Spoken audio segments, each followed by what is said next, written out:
कि आज हम रियल नंबर की जो फर्स्ट पॉइंट है यूक्लिड डिवीजन एल्गोरिदम, उसमें जो एक्सरसाइज है उसको हम आज सॉल्व करेंगे। उसमें जितने भी एग्जांपल और जो भी क्वेश्चंस दिए हुए हैं उसको आज हम डिस्कस करेंगे। तो हमारे पास ये जो एक एग्जांपल है, so that every positive even integer is of the form 2q and that every positive odd integer is of the form 2q + 1 where q is some integer. तो हमें यहाँ पर दिया गया है कि हमें कहा गया है कि जितने भी सारे पॉजिटिव इवन इंटीजर है वो 2q के फॉर्म में रहेंगे और जितने भी सारे पॉजिटिव ऑड इंटीजर है वो 2q + 1 की फॉर्म में होंगे। हमको ये यहाँ पर प्रूव करना है। तो चलिए इसको प्रूव करते हैं by Euclid division algorithm theorem से। तो solution by applying Euclid's division algorithm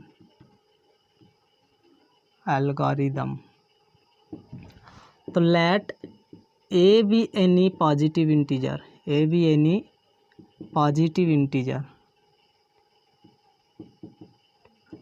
तो मान लेते हैं कि ए कोई भी एक पॉजिटिव इंटीजर है। हमने यहाँ पर एनी पॉजिटिव इंटीजर लिया है कि कोई इवन या ऑड इंटीजर नहीं लिया गया है। यहाँ पर ए एक जो कोई भी पॉजिटिव इंटीजर या तो ये इवन भी हो सकता है और ऑड भी हो सकता है, क्योंकि इसी ए को ही हमें इवन और ऑड में दिखाना है, इसीलिए हमने यहाँ पर ए को पॉजिटिव इंटीजर लिए हैं। And B is equal to, और यहाँ पर b जो है 2 के बराबर लिया गया है, क्योंकि यहाँ पर हमें 2q दिखाना है, इसलिए हमने b को 2 के बराबर लिए हैं। तो यूक्लिड डिवीजन एल्गोरिदम को यूज करके हमें प्रूव करना है कि a एक कोई भी पॉजिटिव इंटीजर है और b को मान लिए हम 2, तो such that a is equal BQ + R, BQ + R, और यहाँ पर हम b के जगह पर 2 लिए हैं तो 2 को लिखेंगे, b की जगह पर 2 लिखा गया। And a is equal to 2q + R, जहाँ पर r जो है 0 से बड़ा होगा या इक्वल होगा और 2 से छोटा होगा, 2 से छोटा होगा। यानी हमें रिमाइंडर क्या क्या मिल सकता है, हमें यहाँ पर रिमाइंडर या तो 0 मिलेगा या तो 1 मिलेगा, 0 या 1 मिलेगा। तो हमें a की वैल्यू अब क्या होगा, a की जब रिमाइंडर में अगर 0 हो गया, r अगर 0 हुआ, रिमाइंडर 0 हुआ तो हमें 2q मिलेगा। अगर रिमाइंडर 1 हुआ तो हमें a = 2q + 1 मिलेगा, 2q + 1 मिलेगा। तो अब हमें इनको दिखाना है कि ये जो 2q है, a is equal to 2q, ये पॉजिटिव और इवन इंटीजर है, और ये जो a = 2q + 1 है ये ऑड इंटीजर है। तो इवन पहले समझते हैं कि इवन क्या होता है, इवन नंबर। तो हम यहाँ पर इवन नंबर को भी डिस्कस कर लेते हैं, इवन और ऑड को। तो इवन नंबर क्या होता है, इवन नंबर हम उसको कहेंगे जो नंबर 2 से विभाजित हो, divisible which numbers divisible by 2, which number divisible by 2, वो नंबर जो 2 से विभाजित होता हुआ हो या 2 के मल्टीपल हो तो उसको हम इवन नंबर कहते हैं। और ऑड नंबर वो नंबर होता है जो 2 के द्वारा विभाजित ना हो, 2 के द्वारा, दोज नंबर्स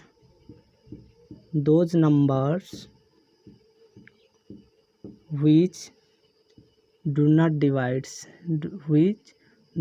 divisible by 2। तो वो नंबर जो 2 से विभाजित ना हो, 2 से विभाजित होने के बाद वहाँ पर जो है रिमाइंडर छोड़ता हुआ हो, रिमाइंडर बचता हुआ हो, तो उसी को हम ऑड नंबर कहेंगे। तो यहाँ पर a = 2q, यहाँ पर 2q जो है वो 2 के, ये जो a है यहाँ पर ये 2 के मल्टीपल में है 2q। अगर हम q, और q एक इंटीजर है, सम इंटीजर, तो q के जगह पर हम जितने भी इंटीजर रखे 1 2 3 जो भी रखे वो 2 के मल्टीपल होंगे, और 2 के साथ जो भी मल्टीपल होगा वो 2 से विभाजित होगा। तो इसी वजह से जो a = 2q है, a = 2q, तो लेट्स सी q के जगह पर 2 रखे, क्यू के जगह पर 1 रखे तो ये क्या होगा, A is equal to 2 into 1 equal to 2, और ये 2 के साथ डिविजिबल है, ये 2 के साथ डिविजिबल है। और एक एग्जांपल लेते हैं, अगर क्यू की जगह पर 3 रखे तो ए की वैल्यू होगा 2 into 3 equal to 6, sorry 2 into 3 equal 6, और ये भी 2 से डिविजिबल है। यानी हम किसी भी पॉजिटिव इवन इंटीजर को 2q के फॉर्म में लिख सकते हैं। तो that is implies any positive even integer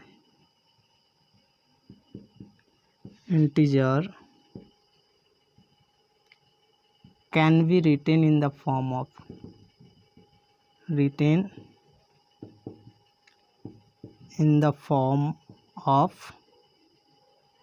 2q।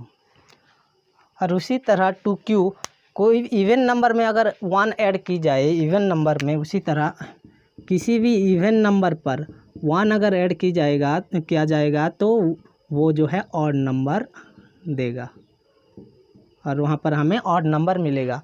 जिस भी इवन नंबर पर अगर 1 ऐड की जाए तो वो ऑड नंबर बन जाएगा। जैसे कि 6 एक इवन नंबर है और 6 पर अगर 1 ऐड करेंगे तो 7 आ जाएगा, जो कि एक ऑड नंबर है। 2 एक इवन नंबर है और इसमें अगर 1 ऐड करें तो 3 आता है, जो कि एक ऑड नंबर है। तो किसी भी इवन नंबर पे अगर हम 1 ऐड करें तो वहाँ पर हमें ऑड नंबर मिलेगा। तो उसी तरह यहाँ पर ये जो सेकंड केस है A equal to 2q plus 1, A equal to 2q plus 1, यहाँ पर ये 2q जो है ये एक इवन नंबर है। 2q एक इवन नंबर है, इवन है क्योंकि अभी ही हमने देखा कि 2q इवन नंबर होता है। हम 2q को किसी भी इवन इंटीजर को 2q के फॉर्म में लिख सकते हैं। तो ये एक इवन नंबर है और ये 1 है, और इवन नंबर के साथ अगर 1 ऐड की जाए तो वो ऑड नंबर बन जाता है। तो ये उसी तरह ये क्या होगा, ये भी एक plus 1 equal to odd number बन जाएगा, ये भी एक ऑड इंटीजर बन जाएगा, ऑड इंटीजर बन जाएगा। तो चलिए कुछ एग्जांपल भी लेते हैं। अगर q इज इक्वल 1, देन ये जो a होगा वो 2q की जगह पर 1 और 1, 2 इंटू 1 2 प्लस 1 इक्वल 3 बन जाता है। अगर q इज इक्वल टू 2 लेते हैं तो a की वैल्यू होगा 2 into 2 plus 1 which is equal 5, जो कि 5 हो जाएगा, और एक और नंबर है।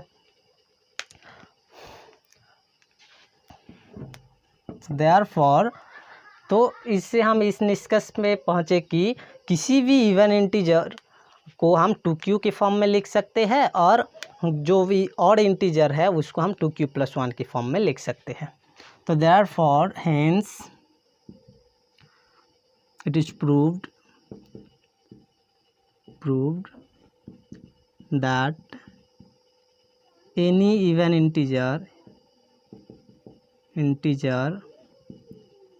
can be written in the form of 2q, and odd integer in the form of 2q plus 1। उम्मीद है यहाँ तक समझ में आया होगा। हमारे पास ये दूसरा एग्जाम्पल है जहाँ पर कहा गया है कि किसी भी पॉजिटिव ऑड इंटीजर को हम 4q प्लस 1 और 4q प्लस 3 की फॉर्म में लिख सकते हैं। हमें ये प्रूव करना है। तो चलिए यूक्लिडियन डिवीज़न एल्गोरिदम की मदद से हम इसको प्रूव करते हैं। By Euclidean algorithm let a be any odd integer, a be any positive odd integer,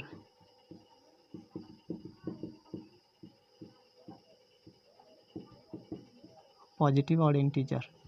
तो हमने मान लिया कि ए कोई भी एक पॉजिटिव ऑड इंटीजर है। यहाँ पर हम ए को ऑड इंटीजर माना है, ए यहाँ पर ऑड इंटीजर है, एंड ए एक पॉजिटिव ऑड इंटीजर है। ए को हमने मान लिया कि ये कोई भी एक पॉजिटिव ऑड इंटीजर है, और बी जो है B is equal to B को हमने 4 मान लिया।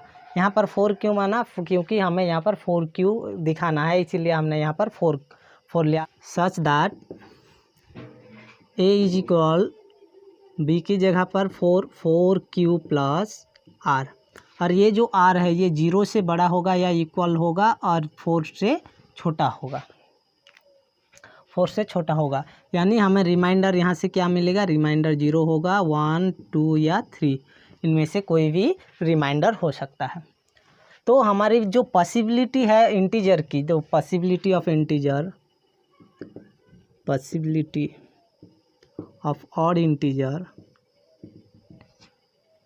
तो हमें ये जो पॉसिबिलिटी ऑफ इंटीजर है ए की जो वैल्यू है वो ए क्या हो सकता है?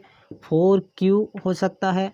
अगर रिमाइंडर 0 ले तो 4 क्यू होगा, अगर रिमाइंडर 1 लेंगे तो ए इक्वल 4 क्यू प्लस 1 होगा, अगर रिमाइंडर 2 लेंगे तो ए इक्वल 4 क्यू प्लस 2 होगा, अगर रिमाइंडर 3 लेंगे तो 4 क्यू प्लस 3 होगा, 4 क्यू प्लस 3 होगा। और हमने पिछले ही क्वेश्चन में प्रूफ किए कि कोई भी नंबर जो कि 2 क्यूब के फॉर्म में होगा उसको इवन नंबर कहा जाता है। तो यहाँ पर ये जो दो केस है ए इक्वल टू 4 क्यू और ए इक्वल टू 4 क्यू प्लस 2, ये दोनों उसी को दर्शाता है। ये 4 क्यू को हम 2 इंटू 2 क्यू लिख सकते हैं, दैट इज इक्वल टू, अगर 2 क्यू के जगह एम रखे तो 2m होगा, तो ये एक पॉजिटिव इवन इंटीजर हो गया। अगर इसको भी ऐसे ही देखें तो 4 क्यू प्लस 2 है, और 4 क्यू प्लस 2 अगर 2 कॉमन लेते हैं इनमें तो 2 क्यू प्लस 1 रहेगा। अगर 2 क्यू प्लस 1 की जगह m रखे तो ये भी 2m बन सकता है, यानी ये 2m की फॉर्म में होगा। और ये 2 की डिविजिबिलिटी है और ये 2 की मल्टीपल हुआ तो इसीलिए ये 2 से विभाजित भी होगा। तो इसीलिए ये जो नंबर है ये equal to 4 Q and A equal to 4 Q plus 2, ये दोनों जो है इवन इंटीजर है। तो ए, और हमने पहले ही मान लिया कि ए एक ऑड इंटीजर है, तो ये तो कभी नहीं हो सकता कि A equal to 4 cube, A positive even integer नहीं हो सकता। तो ये दोनों केस यहाँ से हट जाएंगे। तो अभी हमारे पास 2 केस बचा है। केस 1 में 4 Q A equal 4 Q plus 1, case 1 में इक्वल 4 क्यू प्लस 1। तो 4 क्यू प्लस 1 को अभी हमें ऑड इंटीजर दिखाना है। अगर q की वैल्यू 1 लेंगे, q की वैल्यू अगर 1 लेते हैं तो हमें a जो है a क्या होगा? 4 इंटू 1 प्लस 1 इक्वल टू 5 आया, ये जो कि एक ऑड इंटीजर है। अगर q की वैल्यू 2 लेंगे तो a की वैल्यू जो होगा 4 इंटू 2 प्लस 1 इक्वल टू 9, जो कि एक ऑड इंटीजर है। तो इसी तरह हम जो है केस 2 में भी प्रूव करेंगे। केस 2 में a is equal 4 Q plus 3, अगर a q की वैल्यू 1 लेंगे तो a की जो वैल्यू होगा 4 इंटू 1 प्लस 3 इक्वल 7 हो गया, 5 6 7 जो कि एक इवन ऑड इंटीजर है, जो कि एक ऑड इंटीजर है। तो इससे हम ये निष्कर्ष पे आए कि कोई भी पॉजिटिव ऑड इंटीजर को हम 4 क्यू प्लस 1 और 4 क्यू प्लस 3 के फॉर्म में लिख सकते हैं। तो hence we can write any positive odd integer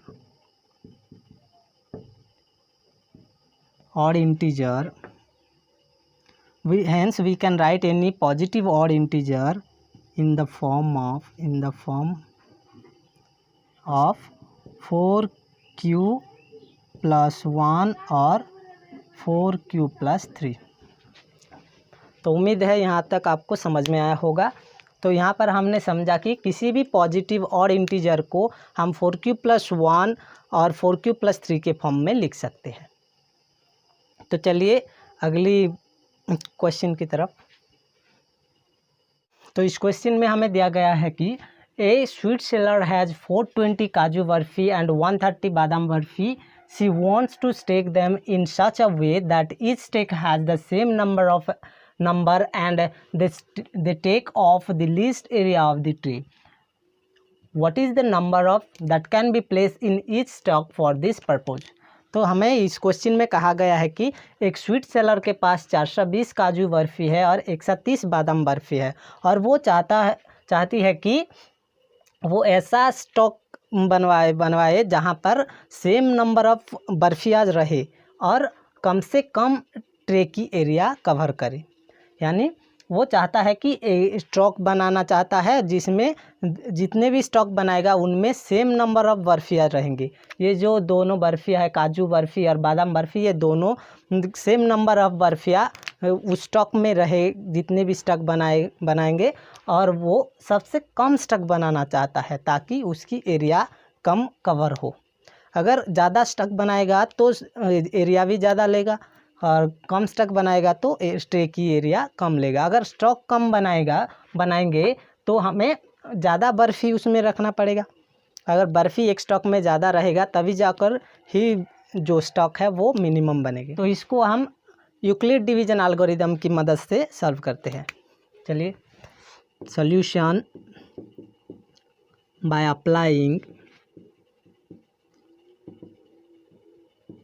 Euclid's division algorithm और यूक्लिड डिवीज़न एल्गोरिदम क्या है?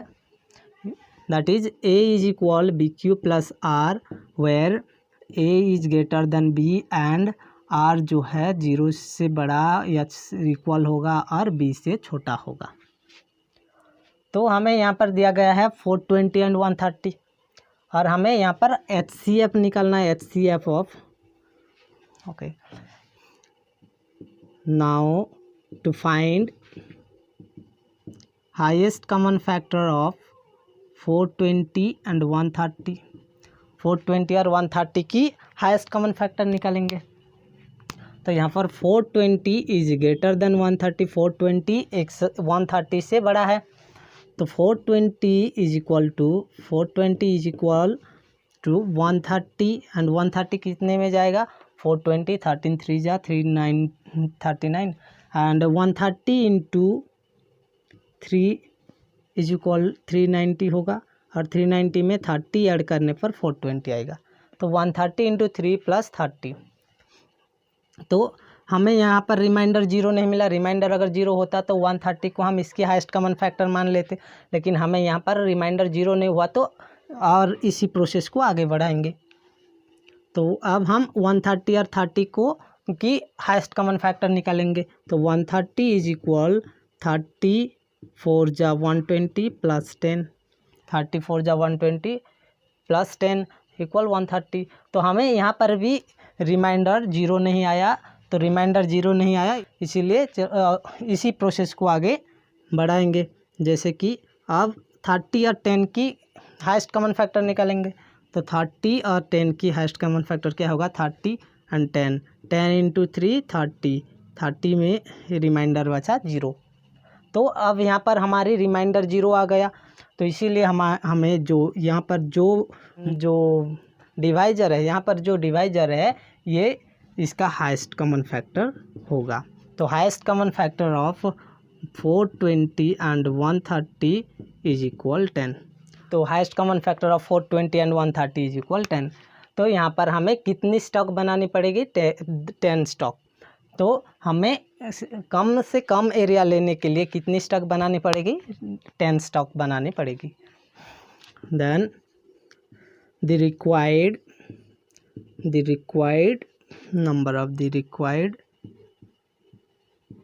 number of stack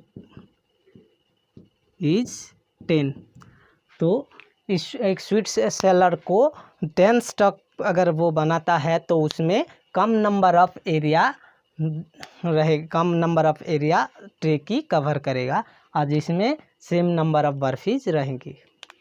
उम्मीद है यहाँ तक आपको समझ में आया होगा, and thank you for watching my video. Have a nice day.